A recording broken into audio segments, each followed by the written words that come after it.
Shalom. Puji Tuhan ya, kita bisa berjumpa kembali malam hari ini ya. Malam ini saya akan menyampaikan satu tema yang berjudul time management ya. Manajemen waktu. Nah, tentunya kalau kita bicara tentang waktu, orang Indonesia terkenal jamnya kenapa? Kenapa bisa jamnya karet? Hah? Suka telat gitu kan ya. Dan lucunya itu orang Indonesia biarpun sudah sampai ke luar negeri tetap aja ngaretnya dibawa gitu. Nah itu nggak boleh, itu bukan budaya yang bagus. Ada amin ya. Nah kita malam ini akan belajar bagaimana bisa mengatur waktu kita supaya kalau kita janjian sama orang itu jangan selalu telat, jangan selalu ngaret. Kalau perlu kita datang 15 menit lebih awal, amin. Apalagi kalau namanya datang ke gereja untuk bertemu dengan Tuhan, gimana kalau kita datang 15 menit lebih awal? Amin, ya.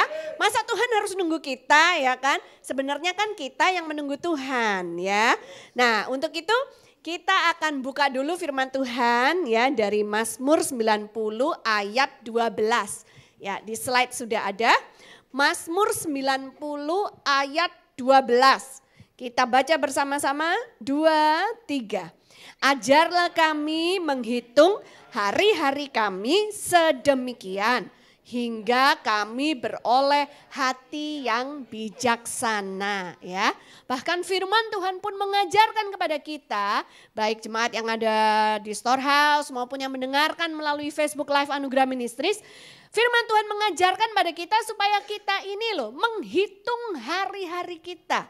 Sedemikian supaya kita ini bisa beroleh hati yang bijaksana. Coba lihat kanan kirinya bilang menghitung hari. Oh ada yang nyanyi menghitung hari ya. Oke yang nonton online bisa juga ketik ya menghitung hari gitu ya. Ternyata lagu menghitung hari itu terinspirasi dari firman Tuhan ya. Ya jadi kita itu diminta oleh firman Tuhan untuk menghitung hari-hari kita. Why? Mungkin ada yang bertanya, ngapain sih orang hidup aja kok harus menghitung hari, ribet banget gitu kan ya. Nah, ada alasannya kenapa Tuhan minta kita menghitung hari-hari hidup kita. Nah, itu alasannya bisa ditemukan di slide berikutnya, yaitu di Mazmur 90 ayat yang ke-10. Kita baca sama-sama. 2, 3.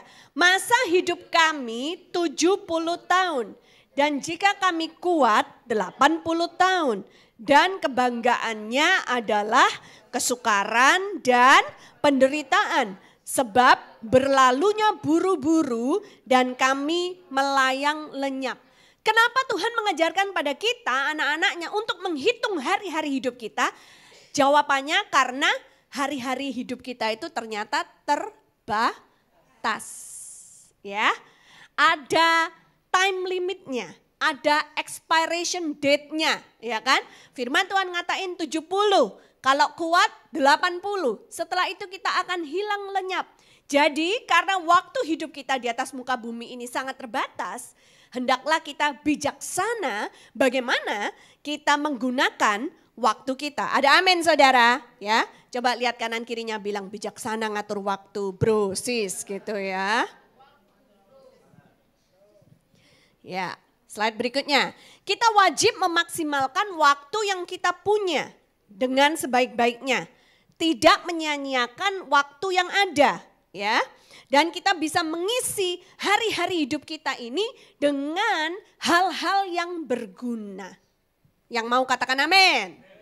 Ya, nah saudara tentunya kalau kita bicara tentang time management ya kita juga harus paham betul kita itu sedang berada di musim apa dalam hidup kita ini. Karena ada firman Tuhan juga di kitab Pengkhotbah yang mengatakan untuk segala sesuatu ada waktunya. Ya, ada waktunya untuk segala sesuatu. Nah saudara kita akan lihat slide yang ke-6 ya, slide yang berikutnya. Nah ini pernah saya bagikan juga beberapa bulan yang lalu ya di Anugerah Church, tapi nggak apa-apa kita ulang sedikit biar lebih mantap gitu ya. Jadi kita lihat inilah seasons of life atau musim kehidupan seorang manusia.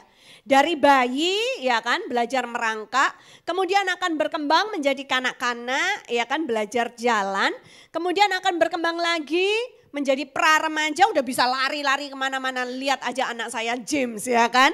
Dia di musim ini saudara ya. Kemana-mana dia nggak betah kalau jalan. Harus lari kayaknya kalau nggak lari nggak enak gitu ya. Energinya kebanyakan. Lalu nanti akan bertumbuh menjadi remaja ya kan. Kalau sudah akan menjadi seorang pria dewasa. Kalau sudah akan menjadi seorang pria tengah baya ya kan. Saya nggak tahu kenapa dengan bertambahnya usia seorang pria perutnya makin maju ke depan gitu kan ya, seperti gambar ini saudara ya.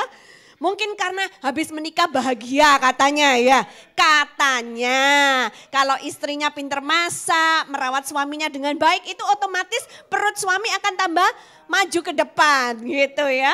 Lalu setelah itu tidak bisa dipungkiri akan ada saatnya di mana seorang manusia menjadi tua. Nah digambarkan ketika tua agak bungkuk gitu saudara ya. Ini adalah musim kehidupan kemudian akan meninggal. Nah kita lihat slide berikutnya ini kalau kehidupan pria. Nah ini kehidupan perempuan sama juga dari bayi, kanak-kanak ya kan. Pra-remaja, remaja, kemudian wanita dewasa, setengah baya sampai menjadi tua dan meninggal. Ini adalah siklus kehidupan yang harus dijalani oleh setiap orang.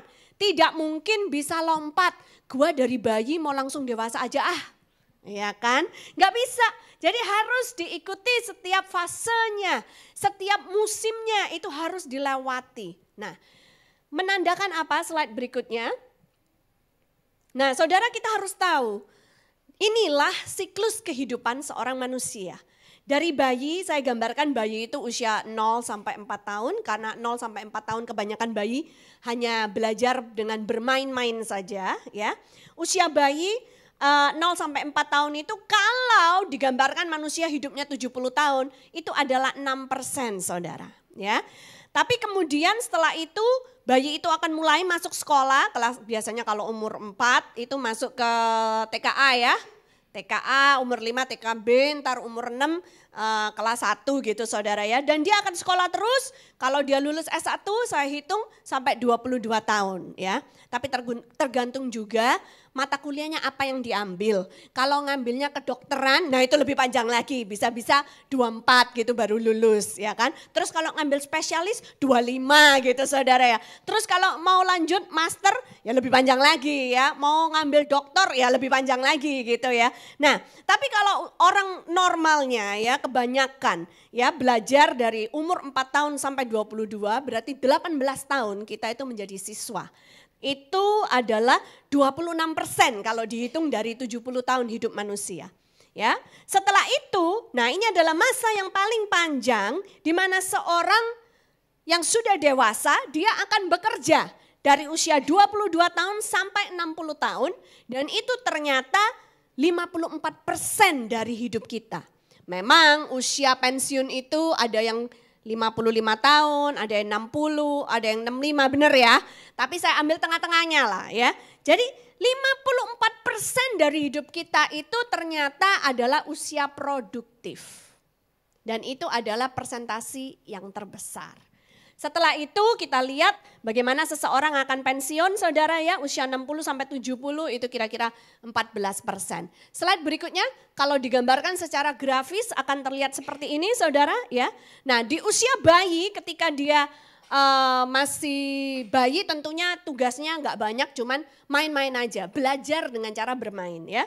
Kemudian masuk ke usia sekolah yang tadi saya gambarkan usia 4 sampai 22 tahun itu masanya seseorang belajar, katakan belajar.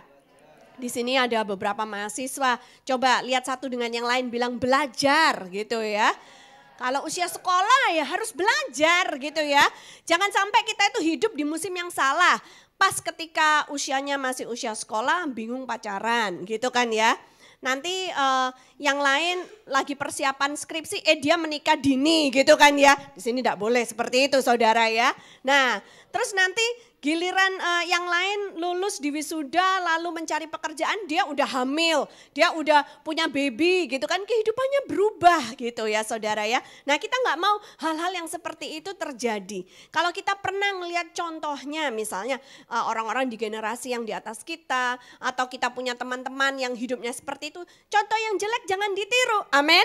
Kita niru contoh yang baik. Ada amin ya. Maka kalau kamu sekolah pastikan bahwa suatu hari kamu akan jalan dengan memakai toga dan kamu akan diwisuda. Amin. Membuat bangga orang tua kamu, membuat bangga gereja kamu. Yang percaya katakan amin, berikan sorak-sorai ini. Terutama anak-anak mas nih di sini ya. Berikan sorak-sorai buat Tuhan Yesus. Kemudian setelah itu akan tiba masanya seorang menjadi dewasa, di situ dia akan bekerja. Nah pada saat bekerja itu apa yang dihasilkan jangan lupa untuk ditabung dan ditabur, bukan cuma dihabiskan saja ya. Nah nanti kalau sudah masuk usia pensiun bisa enjoy, bisa menikmati apa saja yang selama ini sudah dia kerjakan, yang sudah dia tabur, yang sudah dia tabung. Dia akan menikmati di usia emasnya nanti, amin. Ya, nah untuk itu kita akan lanjut pembelajaran kita saudara ya. Jadi ternyata penting sekali untuk kita tahu di musim apakah sekarang kita berada. Buat adik-adik di sini yang masih kuliah, di musim mana kalian berada? Belajar. Kalau buat yang sudah dewasa yang lagi udah punya pekerjaan di kantor ataupun pelayanan, di musim manakah kita sekarang berada? Musim bekerja. Buat oma dan opa, di musim manakah sekarang berada? Musim enjoy, oke. Nah, jadi jangan kebalik-balik gitu ya. Nah, masalahnya sekarang kalau kita bicara tentang waktu, kita harus pandai-pandai untuk memilah-milah kegiatan apa yang termasuk kegiatan yang invest atau kegiatan yang spending. Jadi ini ada istilah invest sama spending saudara ya. Waktu kita ternyata kalau kita bicara investasi itu bukan cuma duit. Tapi waktu kita juga bisa diinvestasikan untuk menghasilkan hal-hal yang berguna di masa yang akan datang. Ya, nah kita lihat dulu definisinya. Slide berikutnya. Nah, investing itu menurut sebuah kamus dikatakan mendedikasikan waktu, usaha atau tenaga untuk satu tujuan dengan harapan akan mendapatkan hasil yang memadai ya. Jadi kita mendedikasikan waktu kita mendedikasikan usaha kita, tenaga kita untuk suatu tujuan tertentu, ya kan? Dengan harapan kita itu akan mendapatkan hasil yang baik. Nah, ini kemarin anak-anak mahasiswa baru selesai UTS ya, ujian tengah semester. Tentunya kalau mau menghadapi ujian tengah semester apa yang harus dilakukan? Nonton bioskop. Enggak dong, ya. Harus apa? Belajar, ya kan mau nggak mau kalau mau ujian harus belajar. Nah sebenarnya kalau kalian belajar, kalian sedang invest atau sedang spend waktu kalian? Invest, karena nanti apa yang kalian pelajari itu semakin sering kalian pelajari, semakin sering kalian menghafal, semakin sering kalian membacanya akan menimbulkan goresan-goresan baru pada memori kalian sehingga ingatnya tuh lebih jelas. Sehingga lebih mudah ketika nanti masuk ke ujian tahu jawabannya apa gitu karena sudah dipelajari berkali-kali gitu ya. Dan ini adalah kunci keberhasilan yang saya ajarkan juga kepada anak-anak saya. Kenapa nilai mereka bisa bagus di sekolah? Saya ajarin mereka sejak kecil, bahkan James, saya bilang, James, kalaupun ulangannya hari Senin ya kan, itu Jumat udah belajar nyicil, Sabtu lah belajar lagi, Minggu belajar lagi. Supaya apa? Makin banyak goresan yang kamu buat di memori kamu, makin kuat ingatannya. Ya, jadi seperti itu saudara. Berikutnya, tapi istilah yang keduanya adalah spending. Kalau kita cuma spend waktu kita artinya memakai sampai habis atau menghabiskan aja, ya kan? Nah, tahu nggak contoh-contohnya? Kalau spending time itu seperti apa? Oh, pacaran ya. Kalau pacaran untuk menikah ya nggak apa-apa lah itu invest ya kan. Tapi kalau pacaran untuk putus lagi itu spending saudara ya. Tergantung pacarannya gitu ya.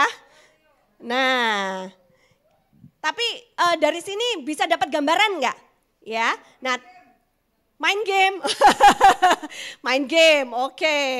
Ya, kalau main game lihat waktunya. Kalau main game nggak tahu waktu, kecanduan, nah itu bisa menjadi suatu hal yang menghabiskan waktu kita. Ya, nanti nggak sadar udah umur 70 masih kecanduan main game gitu ya. Belum melakukan hal-hal yang berarti gitu kan ya.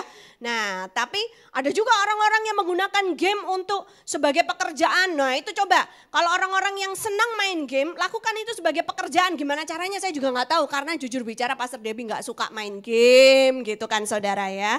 Nah, tapi saudara kalau kita ngerti sekarang tentang ternyata waktu itu bisa kita pilih loh. Mau invest atau mau cuman dihabiskan gitu aja? Milih yang mana? Invest apa spending? Ya, coba kita lihat. Tentunya kalau kita mau invest waktu, kita juga harus ngerti caranya menyusun prioritas. Ya, next slide. Menyusun prioritas dan menjaga keseimbangan. Ya, itu penting sekali. Kita sudah sering dengar prioritas hidup. Misalnya apa? 1, Tuhan. 2, keluarga. 3, pekerjaan atau pelayanan ya. Jadi jangan bingung saudara. Kalau kamu adalah ibu rumah tangga dan setiap hari kerjaanmu datang ke gereja, itu berarti prioritasmu salah. Karena kalau kamu adalah ibu rumah tangga seharusnya setiap hari lebih banyak kamu di rumah untuk masak, bikinin makanan buat suami tercinta dan anak-anak tercinta. Ada amin? Tapi kalau ibu rumah tangga dari Senin sampai Senin berikutnya pergi ke gereja terus dan dia pikir aku memprioritaskan Tuhan. Nah itu ada sesuatu yang salah karena ada bedanya antara Tuhan dengan pekerjaan Tuhan. Amin. Ya, jadi kita harus bisa membedakan. Kalau hubungan kita dengan Tuhan, itu waktu masak pun kita berhubungan sama Tuhan. Amin. Waktu masak pun kita bisa memuji Tuhan, waktu masak pun kita bisa menyembah Tuhan. Ya, Tuhan harus ada di setiap aspek kehidupan kita. Berikutnya, kalau dilihat lagi, nah harus punya hobi atau me time gitu kan ya, mengembangkan diri. Berikutnya, olahraga. Jangan lupa olahraga supaya sehat. Ada orang kepingin langsing gitu kan ya. Dan senengnya itu ngelihat apps olahraga. Wah ini kira-kira asik nih. Kalau begini ngecilin perut. Kalau begini ngecilin pinggul gitu kan ya. Oh kalau gerakannya gini tangannya bisa gak flabby gitu kan ya. Tapi cuma sebatas itu doang. Dia gak pernah mempraktekkan. Ngelihat appsnya di atas tempat tidur lagi ya kan. Kapan langsingnya gitu kan ya. Harus dipraktekkan ya kan. Harus ngerti prioritas. Nah berikutnya. Kalau sudah melakukan semua kegiatan itu jangan lupa istirahat ya. Istirahat juga penting saudara ya. Nah slide berikutnya. Nah ini mungkin ada jemaat yang masih ingat nih ya. Ini pinjem dari Angel, istilahnya Angel putri kami ya. Play hard katanya, work hard dan jangan lupa istirahat ya. Coba lihat kanan kirinya bilang istirahat. Ya, jangan lupa tuh ya. Bermain dengan keras, bekerja dengan keras, tapi juga harus berani istirahat dengan keras. Oke? Nah, kemudian yang berikutnya, kalau kita ngomong tentang time management, orang yang cakap untuk memanage waktunya, dia akan cakap pula untuk membuat jadwal. Karena dia tahu hari-hari hidupnya itu nggak bisa dibuang begitu saja. Punyai jadwal, punyai agenda. Bukan cuma murid yang harus punya agenda. Mahasiswa juga perlu punya agenda, kalau enggak kan bisa lupa besok PR-nya apa, tugas dikumpulin kapan, ya kan? Nah, orang-orang yang sudah dewasa, yang sudah kerja kantoran pun harus punya agenda. Kalau enggak atasannya ngomong lupa, enggak dikerjain gitu kan saudara ya. Nah, membuat jadwal itu bisa jangka panjang, jangka menengah, jangka pendek ya. Tahunan, bulanan, mingguan, harian. Harus ada goalnya dulu mau kemana, misalnya nih ya. Tahun ini apa yang mau dicapai? Nah, untuk dicapainya baru kita menghitung mundur. Berapa bulan merencanakannya, pelaksanaannya perlu berapa bulan, penyelesaiannya perlu berapa bulan. Dari situ kita bisa tentukan ke depannya nanti minggu-minggu kita, hari-hari kita itu seperti apa kegiatannya. Contoh, untuk mahasiswa yang rencana wisuda Agustus 2019, ya kan? Maka artinya dia harus mulai mengerjakan skripsinya kapan? Juni 2019. Kalau mau lulus Agustus 2019, ngerjakan skripsinya harus setahun sebelumnya, bener nggak ya? Itu kalau you rencana lulus, kalau you nggak rencana lulus ya nggak tahu lagi gitu kan saudara ya. Karena ada loh mahasiswa abadi, ngerjain skripsi 8 tahun, ya ampun Tuhan gitu kan saudara ya. Nah setelah itu kita harus hitung berapa bulan ketemu dengan dosennya, berapa bulan untuk konsultasi dengan asisten dosennya untuk menentukan tema dan lain sebagainya ya kan. Berapa bulan kita akan perlukan untuk riset, kemudian berapa minggu untuk koreksi gitu ya. Dan perapiannya, lalu nanti berapa hari persiapan lagi untuk menuju sidang dan lain sebagainya. Itu kalau mahasiswa. Kalau untuk orang-orang yang udah lebih dewasa, nah contoh. Semua orang pasti mendambakan ingin punya rumah, bener nggak? Yang pengen punya rumah angkat tangan. Pengen punya rumah sendiri, bukan kontraktor, bukan kontrak sana, kontrak sini gitu saudara ya. Tiap orang tuh pasti mendambakan ingin punya rumah. Nah kalau misalnya kepengen punya rumah sendiri, pengen bangun atau beli gitu ya, ya kita harus rencana kan dengan matang ya kan. Seperti apa rumah yang kita impikan, ya kan? Yang mau kita bangun, finishingnya seperti apa? Kontraktornya nanti kita pakai siapa? Perlu budget berapa? Nabung berapa lama? Itu perlu saudara dipikirkan. Belinya mau cash atau pakai KPR atau KPA, ya kan? Uang mukanya berapa? Cicilannya berapa tiap bulan? Nah itu semua harus dipikirkan. Kalau enggak akan pernah tercapai. Sama seperti waktu kita membangun storehouse ini. Kalian tahu kan awalnya kosong, gak ada apa-apanya. Jendela aja buka-buka gitu kan ya. Ada yang ada gelasnya, ada yang gak ada gitu saudara ya. Nah itu perlu perencanaan. Kapan mau diresmikan, lalu mulai dibangun, gambarnya seperti apa, berapa biayanya. Itu semua harus direncanakan. Gak ada sesuatu yang tiba-tiba terjadi dalam semalam ya. Nah manusia harus mau melakukan bagiannya untuk membuat perencanaan. Nah, sekarang kita akan belajar apa aja hal-hal yang bisa menjadi pencuri waktu kita. Coba kalian pikir dulu. Pencuri waktu ya, bukan pencuri hati. Nah, ayo siapa yang mau nyoba? Malas? Pencuri waktu kita malas. Oke. Ada lagi yang mau nyoba? Hal-hal apa? Sosmed. Hal-hal apa yang bisa mencuri waktu kita tanpa sadar? Loh sudah jam 7 malam. Padahal tadi baru jam 7 pagi loh. Nonton Korea. Main game. Apalagi? Ayo confession. Waktunya mengaku dosa. Apa? Gosip. Yang di atas apa? Nggak denger?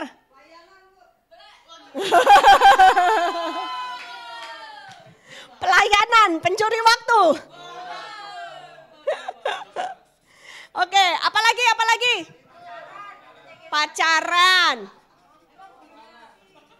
Kalau kamu seorang mahasiswa lagi mau ngejar sidang supaya bisa wisuda, tapi tiap hari kerjanya pacaran, ya ini pencuri waktumu.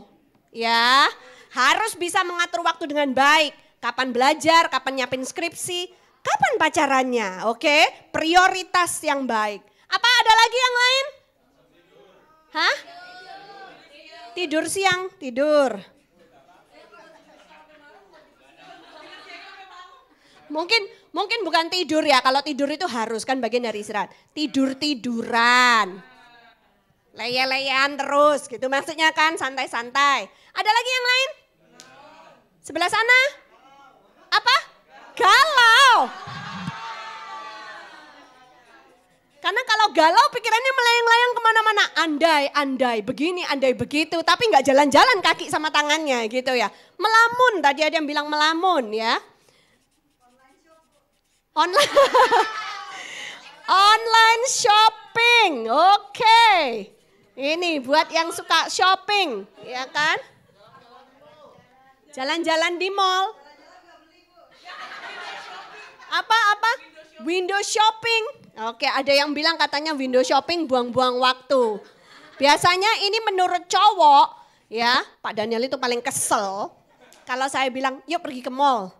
Terus dia tanya, mau beli apa? Nggak beli apa-apa, gue cuma pengen lihat-lihat aja gitu kan ya. Nah, dia tuh kesel gitu kayaknya, buang-buang waktu banget ya. Udah lihat-lihat 2 jam, nggak ada satupun barang yang ditenteng gitu kan saudara. Nah padahal sebenarnya saya kan sedang berusaha untuk menabungkan duit dia supaya kantongnya nggak bolong gitu kan saudara. Memang beda persepsi. Kalau buat seorang pria itu kalau perlu beli sesuatu misalnya sepatu, ya udah masuk aja ke toko sepatu langsung menuju ke mana yang mau dituju, dicoba, sudah bayar ke kasir pulang. Tapi kalau buat cewek nggak kayak gitu ya. Kita pengen beli sepatu, tapi nanti dalam perjalanan menuju sepatu, oh ini lucu ya, ini baju anak-anak lagi sale misalnya gitu ya. Nanti lewat lagi bagian aksesoris, oh ini perlu nih buat syuting good news gitu kan saudara. Nanti lewat lagi ke bagian yang lain misalnya kaos kaki, iya kaos kakinya gym tuh udah mulai udah mulai bolong-bolong misalnya gitu. Nggak nyampe-nyampe ke sepatu gitu kan saudara ya. Tapi buat seorang cewek itu mungkin adalah kesenangan dia seperti itu ya. Nah bisa dipandang buang-buang waktu, tapi buat ceweknya mungkin dia bilang sekalian olahraga kan, alasan. Ya saudara, jadi kita lihat Anda luar biasa loh ya. Bisa memberitahukan kepada saya pencuri-pencuri waktu di zaman modern seperti sekarang ini ya. Nah sekarang bagaimana menyiasatinya? Ayo. Berani berbuat, berani tanggung jawab. Bagaimana cara menyiasatinya? Supaya nggak males. Hah? Punya target. Oh ya Pak, malas, rajin gitu ya. Semua aja kebalikan kata dong ya. Galau nggak galau gitu ya, semuanya kebalikannya. Sosmed. Itu masuk akal nggak tapi kalau jangan beli kuota? Karena nanti ketika bos kamu perlu jawaban sekarang nggak bisa jawab gara-gara nggak punya kuota.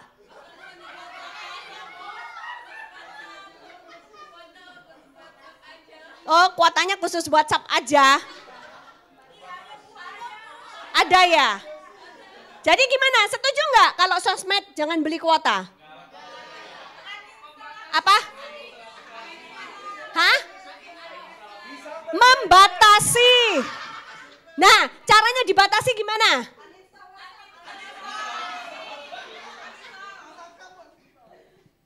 Yang bisa saya pikirkan tuh ya, misalnya jangan buka sosmed sebelum selesai makan siang.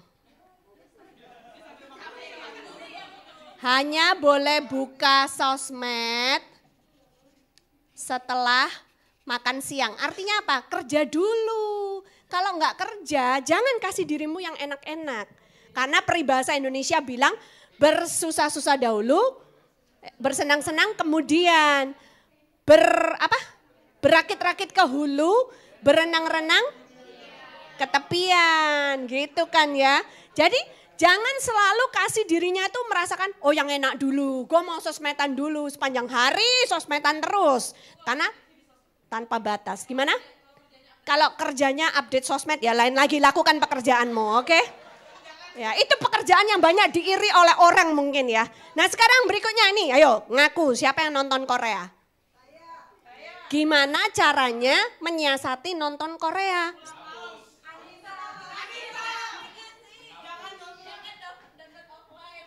Jangan download, uninstall. Tapi itu nggak mungkin karena kamu pasti pengen nonton. Hah? Pulang malam supaya nggak ada kesempatan nonton. Atau bisa dikategorikan hanya boleh nonton film Korea kalau weekend. Weekend atau libur. Atau di kereta ya boleh lah kan ini sambil mengisi waktu ya kan. Kemudian kalau main game bagaimana kalau main game? Uninstall. Yang suka main game lemes kayaknya uninstall. Gimana nih? Atau batasin, oke? 1 jam 1 hari. Ini yang kami lakukan juga di rumah kami ya. Kalau James gak dibatasin dia akan main terus sepanjang hari. Tapi kita batasin kalau hari sekolah cuman boleh nonton TV, main game semuanya itu jadi satu paket 1 jam 1 hari. Tapi nanti kalau weekend, akhir pekan boleh 2 jam dalam sehari. Kalau libur ya nanti mungkin lebih panjang ya. Tapi harus tahu batas, nggak bisa manusia hidup tanpa batas. Ancur pasti, nilainya pasti merosot, ya kan, performance pasti jelek. Nggak bisa, kita harus mendisiplinkan diri kita sendiri. Mendisiplinkan diri kita dalam menggunakan waktu yang kita punya. Kalau pacaran apa menyiasatinya? Masa putus gitu? Malam minggu saja. Oke. Kalau pacarannya online? Kalau pacarannya online? Cuma boleh komunikasi apa? Misalnya setelah jam makan malam. Oke.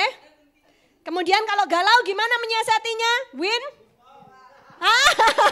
Move on katanya. Oke. Move on. Hah? Baca firman katanya. Oke. Supaya enggak galau baca firman yang mengandung janji-janji Tuhan. Melamun gimana menyiasatinya? Hah? Kalau melamun, daripada melamun nyanyi-nyanyi, ada yang bilang gitu ya. Beresin rumah. Beresin rumah. Kalau online shopping. Uninstall katanya, oke? Nggak ada yang protes yang suka online shopping?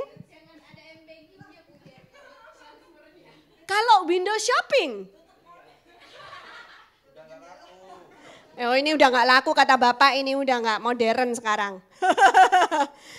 Oke. Oh iya, kalau gosip gimana?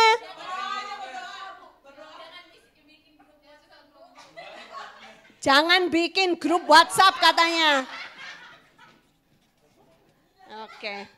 Ternyata kalian oke loh, maksudnya sudah tahu bagaimana apa yang harus dilakukan dan saya harap itu akan kalian lakukan. Ya.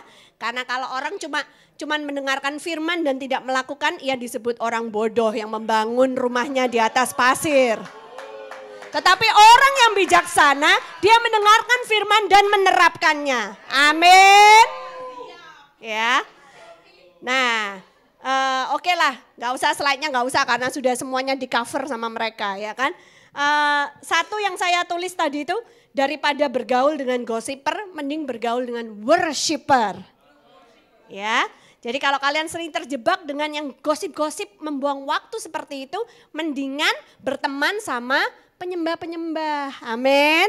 Ya, karena itu akan menambah added value dalam hidupmu, ya. Nah, kemudian yang berikutnya. Oh, ada lagi mestinya satu poin yang tadi sempat terpikir oleh saya, ya. Merupakan buang-buang waktu, pencuri waktu kalau terlalu banyak bercandaan. Pernah nggak tuh? Ya, bercanda terus, kerjaannya terbengkalai gitu kan saudara. Sampai di kantor sekretariat Anugerah Ministries, kami tuh harus membuat peraturan. Tidak boleh bercanda sebelum jam 3 sore. Karena kalau nggak dibatasin gitu, dari pagi mereka masuk jam 8 bisa bercanda sampai pulang 4:30 ya kan. Jadi harus dibatasin, kerja dulu, nanti baru bercandanya setelah jam 3 ya. Nah, kecuali kalau kerjaanmu adalah stand up komedian. Ya jangan dikurangi bercandaannya karena itu kan penghasilan income-mu dari sana gitu saudara ya. Nah, seperti itu. Kemudian kita akan lihat slide yang berikutnya. Invest waktu. Nah, bentuk invest waktu itu seperti apa? Kira-kira menurut kalian kalau invest waktu itu seperti apa? Apa yang disebut invest waktu? Belajar, bagus. Ada lagi yang punya ide lain? Istirahat. Oke, karena istirahat memulihkan stamina ya. Baca buku, good. Ada lagi yang punya ide? Hah? Baca Alkitab, berdoa, good. Itu saat-saatnya recharge ya, di mana kita sudah capek dengan kegiatan kita sehari-hari, berdoa, baca firman, menyembah itu membuat kita recharge lagi, semangat lagi. Ada lagi yang punya ide lain? Invest waktu. Olahraga, oke. Kalau buat Pak Daniel olahraga itu sama dengan invest waktu. Supaya nanti kalau udah masuk usia emas, gak osteoporosis, gak encok dan lain sebagainya saudara ya. Ada lagi yang punya ide lainnya? Mahasiswa? Main musik, good. Nah, coba boleh diklik. Ini yang tadi saya pikirkan ya, belajar firman Tuhan. Udah benar tuh tadi Geno bilang. Berikutnya, kelarin aja semua.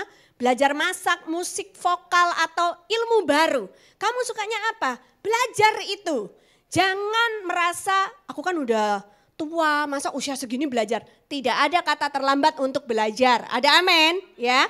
Terus asah keterampilan ya. Ini untuk memperbaiki supaya hidup kita juga bisa lebih baik, menjadi orang yang lebih baik, pribadi yang lebih berguna. Quality time buat yang sudah menikah, quality time dengan suami, dengan istri, ya kan. Buat yang sudah punya anak, quality time dengan anak itu adalah investasi waktu kita. Ya. Kemudian berikutnya ikut kelas-kelas, pelatihan-pelatihan, seminar-seminar untuk mengembangkan potensi. Ini penting banget.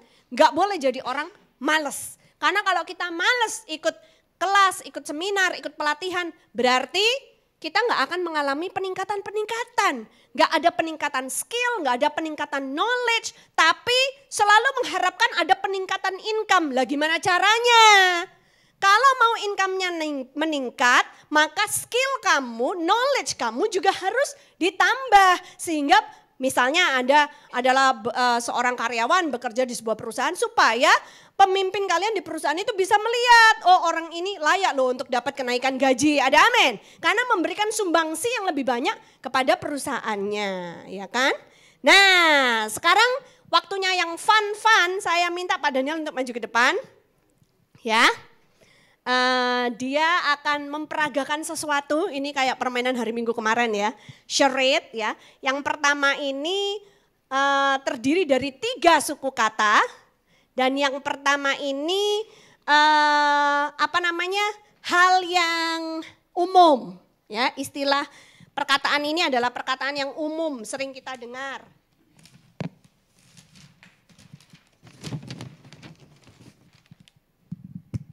Tiga kata. Nah, Pak Daniel akan memperagakannya, perlu waktu berapa lama? 1 menit cukup? Kan 3 kata. Boleh ya? Ada timekeeper 1 menit ya, stopwatch. Oke? Yang ini ya, dimulai dari sekarang. Ayo.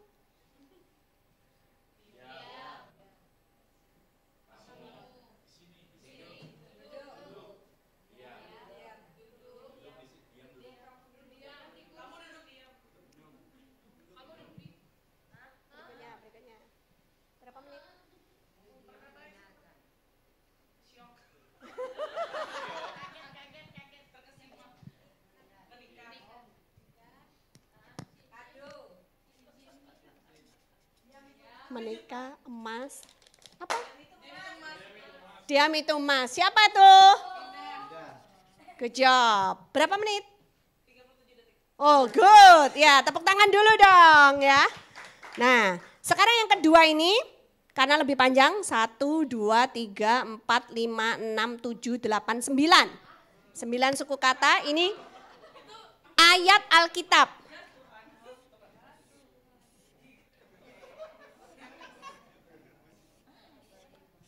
Ya. Ini perlu waktu berapa menit? Tidak tahu, 3 menit. 3 menit cukup atau 5 menit? 15? 3 menit ya, tolong dijamin 3 menit. Udah. Apa yang kamu perlukan? Nggak perlu olahraga.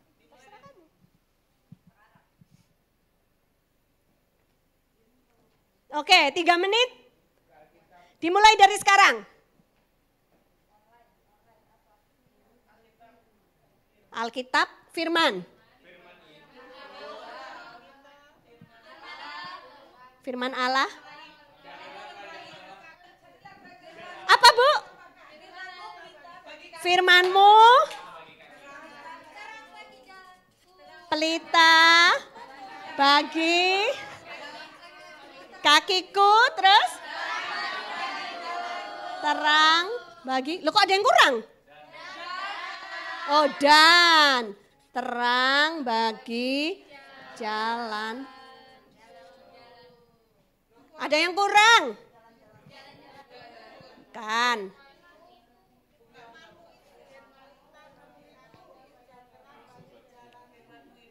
Ya, firman-Mu itu. Tepuk tangan dong. Waktunya berapa menit itu? 56 detik. Oke, silakan duduk. Oke, tepuk tangan dulu buat Pastor Daniel dan buat kalian semua. Hebat ya. Saya pikir 5 menit diperlukan waktunya. Padahal pengennya itu kalau nggak berhasil gitu lebih pas ilustrasinya. Tapi ternyata di sini koneksi antara pastor dengan jemaat itu sangat kencang gitu ya. Wifi-nya lancar, tidak disambar petir tadi malam. Jadi bisa diselesaikan dalam waktu 56 menit ya. Salah, 56 detik. Padahal harusnya 3 menit ya. Nah, yang paling mengenaskan adalah bila kita tuh sudah tahu waktu hidup kita ini terbatas. Dan kita gagal untuk menyampaikan pesan dengan jelas kepada generasi kita yang berikutnya. Sehingga ketika kita dipanggil Tuhan pulang, generasi kita yang berikutnya itu bingung harus bagaimana. Bingung harus bagaimana bisa melanjutkan hidupnya. Ya, itu adalah suatu hal yang paling mengenaskan. Kalau kita tahu waktu hidup kita ini terbatas, gunakan waktu itu sebaik-baiknya. Invest waktumu dengan benar, jangan cuma dihabis-habiskan untuk kegiatan yang gak perlu. Misalnya apa? Stalking sosmed orang. Ya kan, pengen tahu itu ngomong apa. Ya kan, ini sama itu baru cerai, yang itu ngomong apa, yang ini ngomong apa, anaknya bagaimana. Dipelajarin semua, ya kan. Itu gak perlu banget buang-buang waktu itu. Ya. Nah, jadi daripada kita membuang waktu dengan percuma seperti itu, mending kita tuh ngajarin anak-anak kita bagaimana cara hidup, bagaimana menghadapi kesukaran, bagaimana bertahan di dalam iman. Ada amin saudara? Ya, berikan teladan, berikan contoh yang baik supaya nantinya anak-anak kita itu bisa melakukan jauh lebih besar, melakukan perkara-perkara yang jauh lebih dahsyat dari apa yang orang tuanya pernah lakukan di atas muka bumi ini. Yang percaya katakan amin, berikan sorak-sorai buat Tuhan Yesus. Haleluya.